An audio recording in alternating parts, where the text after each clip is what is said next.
anak-anak, kabarnya hari ini? Semoga selalu diberikan kesehatan dan selalu berada dalam lindungan Allah Subhanahu wa Ta'ala. Baik, memasuki materi bab kelima yang membahas tentang meneladani perjuangan Rasulullah SAW di kota Mekah. Kita memiliki 3 poin. Yang pertama yaitu Rasulullah SAW memperbaiki akhlak masyarakat Mekah sebelum Islam. Poin yang kedua yaitu Nabi Muhammad SAW sebagai rahmat bagi alam semesta. Yang poin yang ketiga yaitu meneladani dakwah Nabi Muhammad SAW di kota Mekah, atau pelajaran yang bisa kita ambil dari dakwah Nabi Muhammad SAW di kota Mekah. Memasuki poin yang pertama yaitu Rasulullah SAW memperbaiki akhlak masyarakat Arab atau akhlak masyarakat Mekah sebelum Islam. Secara umum, Nabi Muhammad SAW berdakwah di Mekah mengajak masyarakat kafir Quraisy untuk memeluk agama Islam, yaitu satu-satunya agama yang diridhai oleh Allah Subhanahu wa Ta'ala. Dalam hal ini, masyarakat Arab sebelum kedatangan Islam dikenal sebagai masyarakat jahiliyah. Predikat masyarakat jahiliyah yang melekat pada masyarakat Arab sebelum kedatangan Islam lebih kepada keyakinan dan praktek beragama mereka. Di posisi lain, predikat masyarakat jahiliyah ini tidak berarti masyarakat Arab sebelum Islam adalah bodoh secara total. Di dalam banyak hal, masyarakat Arab ternyata memiliki keunggulan, seperti daya ingat yang kuat, keterampilan dalam berdagang, kesatria dalam berperang, dan setia kepada teman atau kelompoknya, menepati janji, tolong-menolong, menghormati tamu, dan seterusnya. Jadi, poin keunggulan masyarakat jahiliyah ini dapat kita terapkan di dalam kehidupan sehari-hari, seperti tolong-menolong, menghormati tamu, menepati janji, dan seterusnya. Selain itu, predikat jahiliyah yang melekat pada masyarakat Arab sebelum kedatangan Islam tadi sudah Ibu jelaskan, yaitu lebih kepada keyakinan dan praktek beragama mereka. Masyarakat Arab sebelum kedatangan Islam telah menyimpang, bahkan meninggalkan ajaran nenek moyang seperti yang pernah diajarkan oleh para nabi dan rasul sebelumnya, seperti Nabi Ibrahim dan Nabi Ismail. Di antara perilaku masyarakat Arab sebelum kedatangan Islam yang menyimpang antara lain yaitu salah satunya merendahkan derajat kaum wanita. Bentuk merendahkan derajat kaum wanita bagi masyarakat Arab sebelum Islam adalah ketika memiliki anak perempuan.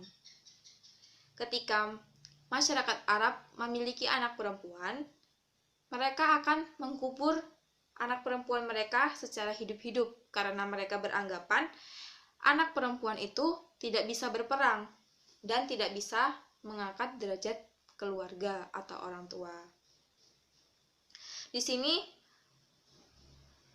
masyarakat Arab juga memiliki kebiasaan sebelum Islam, yaitu memiliki kebiasaan bermain wanita dengan cara menikahi mereka dengan praktek nikah mut'ah atau nikah kontrak.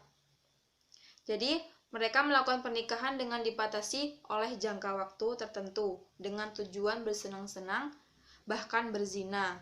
Di sini juga mereka merendahkan derajat wanita dengan cara mereka memperlakukan laksana sebuah barang, habis manis sepah dibuang.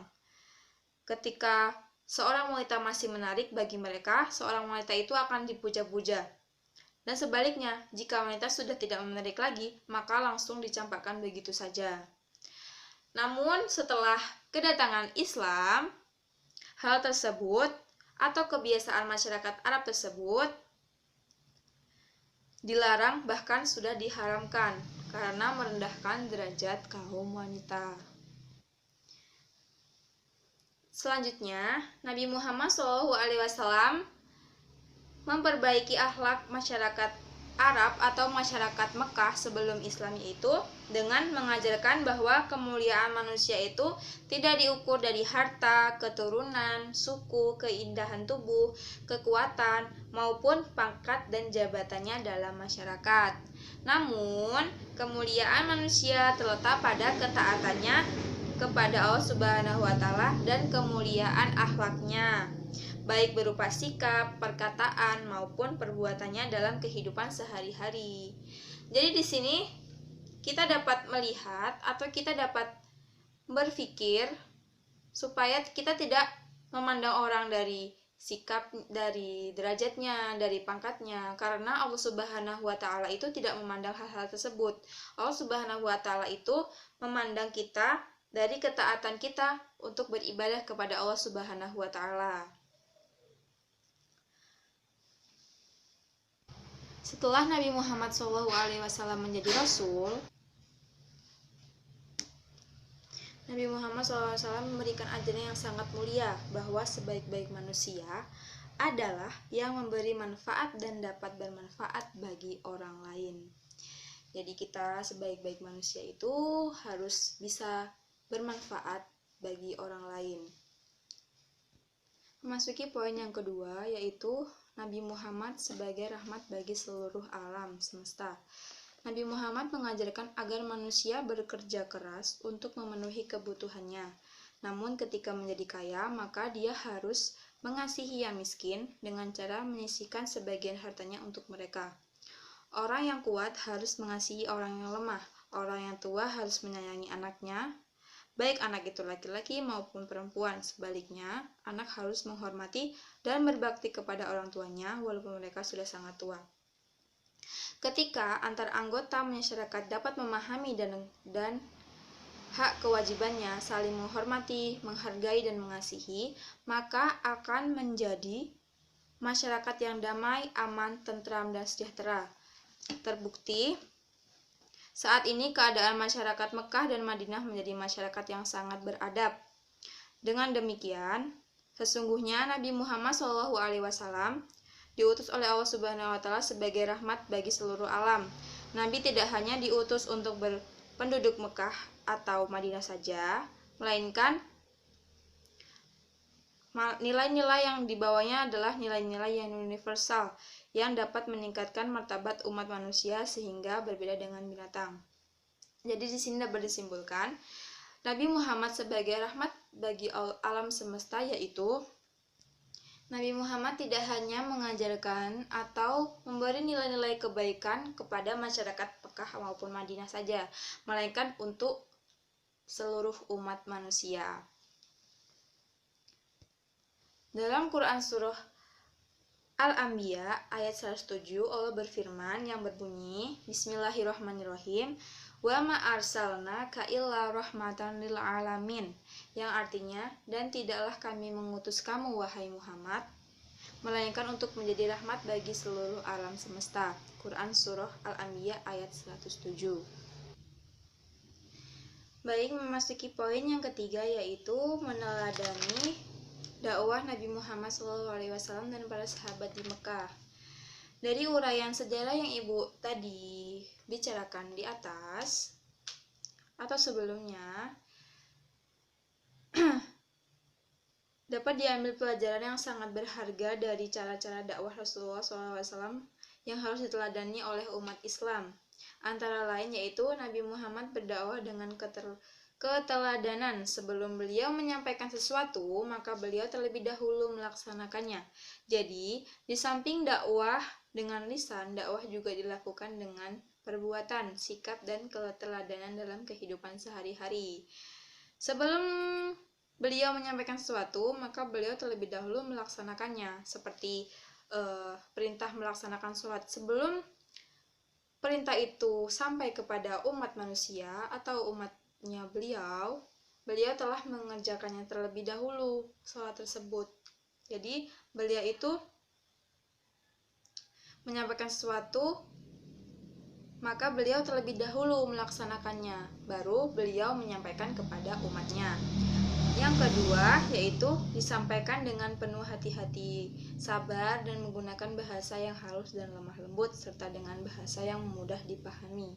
Rasulullah SAW menyampaikan dengan cara yang halus, dengan cara yang tidak memaksa, dengan cara yang sangat berhati-hati agar masyarakat bisa menerima dengan baik dan mudah dipahami.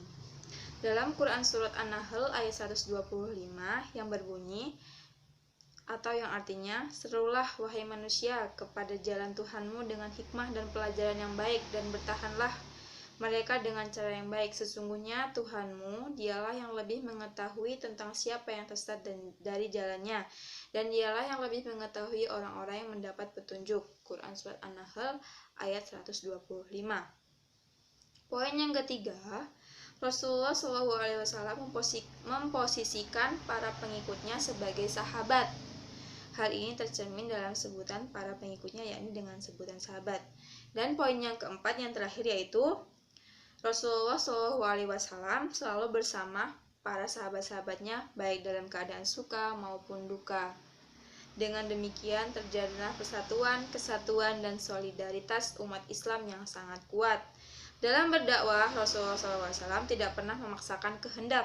Rasulullah SAW hanya menyampaikan ajaran dari Allah Subhanahu wa Ta'ala dan memberikan pemahaman secara rasional dan dengan hati yang jernih.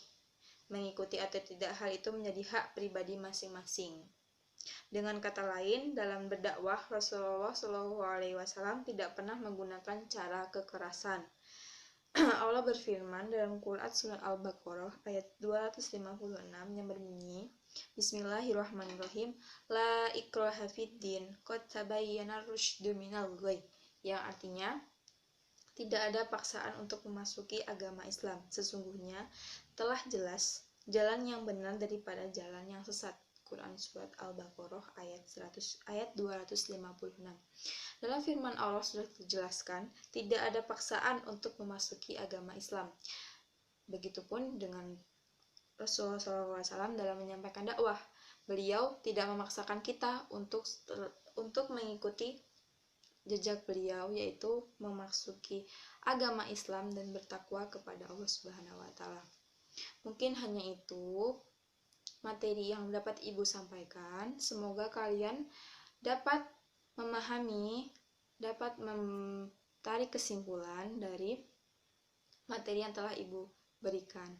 Mungkin hanya itu yang dapat Ibu sampaikan. Kurang dan lebihnya Ibu mohon maaf. Ibu akhiri, wabillahi taufiq wal hidayah. Wassalamualaikum warahmatullahi wabarakatuh.